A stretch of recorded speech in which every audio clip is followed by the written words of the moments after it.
Yo, Clashers, have you ever wanted to throw your phone because Clash Royale just keeps crashing? I've been there. Lag spikes, trophies vanishing, endless connection loss screens. But don't uninstall just yet. I've got 2-minute fixes that'll get you back to crushing towers, fast. First up, lag. It's the absolute worst. Here's what I do. Close every other app. Seriously, even if you think they're chilling in the background. Next, reboot your router. Sometimes, your Wi-Fi just needs a nap. Still lagging?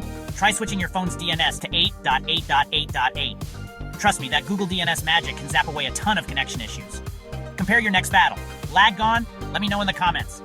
Alright now, losing trophies because of random disconnects. Before you rage quit, check if Clash Royale servers are down. Hit up Down Detector or Twitter. If everyone's screaming, it's probably not just you. If it's only you, go to Settings, scroll to Help and Support, and submit a ticket. The support team's actually pretty quick. Bonus tip, if all else fails, delete and reinstall. You won't lose progress if you're linked with Supercell ID, so just do it. New update, download it, fresh install, sometimes it's all you need. And hey, if any of these fixes work, smash that like button and subscribe. Got a secret OP deck for you in the next video, so don't miss out. Want to see how you can beat lag like Tom and Jerry on turbo speed? Click that next video. Peace out, and may your chests always be legendary.